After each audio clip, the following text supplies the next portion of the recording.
Almighty General with a $10 super chat says number 1, Tank, number 2, Ryan, number 3, Matias, number 4, Devin, number 5, Shakur. Who do you consider the best and who's the weakest link? All of them. Yeah, fuck, it's tough. The weakest, I'm gonna go off the weakest. I would say Matias, Ryan, and then Come on, Ryan. Please, man. the weakest, not He the said the best. weakest. Oh, the weakest. Okay. Yeah. As the best, I can't say. Listen, I'm sorry, guys. I can't say Shakur is the best because he doesn't really engage outside of that. But so yeah, Tank, I would just say is the best out of the bunch. Okay. Come on, so Tank the strongest, and you say Matias is the weakest link. Or Ryan, yeah. What y'all think? Do y'all agree with Teofimo Lopez? Well, with the names that was presented to him, I agree that Gervonta Tank Davis is the strongest. Is the strongest of the names that was presented to him. But in terms of the weakest, I disagree with Teofimo Lopez on that. I don't think that Subriel Matias, the IBF Junior welterweight champion of the world, Boricua, is the weakest link. I actually think it's Devin Haney. I think Devin Haney is the one that got the least special effects. I think that Devin Haney got the weakest chin out of all of them. I think that Devin Haney got marshmallow hands, got no knuckles in his fist. You know, if I was Devin Haney, I used some of that money that he earned against Ryan Garcia to have knuckles implants. Yeah, man. So I think that he's the weakest link, and especially right now, we could say with the momentum, I think that Devin Haney is right now probably the most vulnerable one, and the one that actually took the worst beating out of all these opponents. Now, out of all these names, now we could probably, you know what I'm saying, the Ryan Garcia versus Gervonta Tank Davis. He did took a knee and stood down, but I think that wear and tear, I think the guy that took the most damage, I think, is Devin Haney. So if we're talking about what's the weakest link of right now, I think that is Devin Haney, in my opinion. I think, but maybe I think that Teofimo Lopez is basing this off skills. When it comes to skill set, maybe Subriel Matias. When it comes to skill set and the least proven one, I think, yeah, Subriel Matias is the one that has the least. I think that got the weakest resume. I think the one that proven himself the least, in my opinion, in terms of resume and names that he got on his resume. Even though that he's been retiring a lot of his opponent, he got a tough opponent ahead of him in Liam Pyro in June 15th, the same day that Gervonta Tank Davis is going to be facing Frank Martin. I think that he's a late bloomer, you know, so he doesn't have a long amateur sting and things of that nature. He's the oldest one as well. So I could understand Teofimo Lopez's point of view, even though I disagree that he's the weakest link. So I can understand in terms of skill set, you know.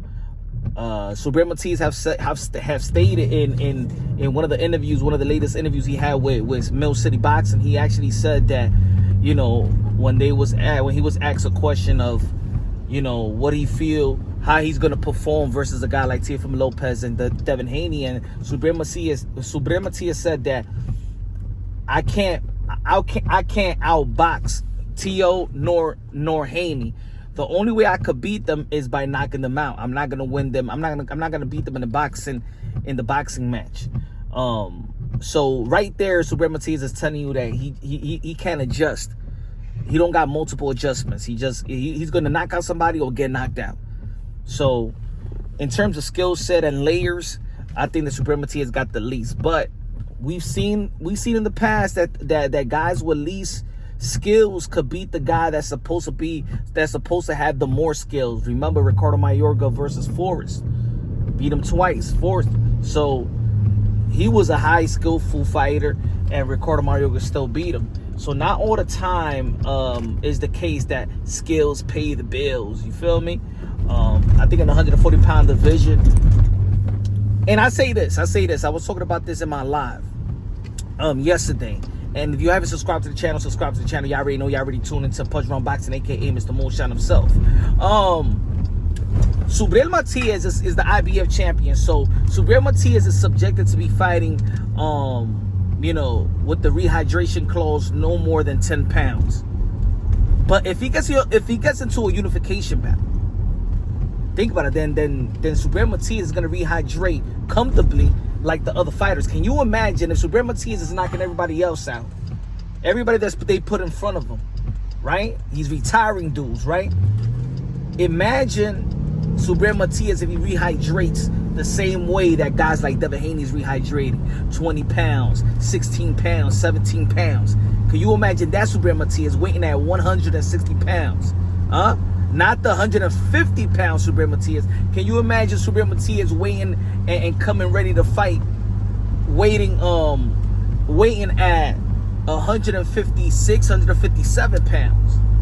If he's dangerous with a rehydration clause, and every fighter know that they don't want to be subjected to a rehydration clause. He's used to the rehydration clause. And he's highly dangerous just going up 10 pounds. So that's another sight to see. I would like to see how Subriel Matias actually look at this level, at the elite level, while he rehydrates normally like everybody else. Let me know what y'all think, man. Again, I agree 100% that Gervonta Tank Davis is the strongest one. I think when the smoke clears, in my opinion, I think it's going to be Teofimo Lopez versus Gervonta Tank Davis when the smoke clears. We still want to. Shakur Stevenson just moved up to the lightweight division, right? And of course, he's in the mix as well. And I do have Shakur Stevenson as the number 2. I got probably Ryan Garcia as the number 2. I got Tank as the number 1. Shakur Stevenson probably in the number 2, and Ryan Garcia in the number 2 like this. You feel me? You know that victory versus Devin Haney is a lot. So, but in terms of all-around skill set, I think that Shakur Stevenson got more all-around skill set probably than Ryan. But Ryan got special effects, God-given ability, and the 3 guys that has the freak of nature, speed, and power. You know, it's Teofimo Lopez, it's Gervonta Tank Davis, and it is Ryan Garcia. So, when it comes to special effects, but the IQ, you know what I'm saying, you got to push Shakur Stevenson up there. And I think that Gervonta Tank Davis got an underrated IQ. I don't know about Matias' IQ because he's the type that says that I need to feel your punches.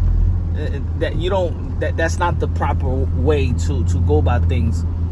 But we'll see, man. Let me know what y'all think. Let me know who's the strongest and the weakest link of the list that was presented to Teofimo Lopez. Y'all already know. Subscribe to the channel, smash the like button. Love you. God bless, and on to the next.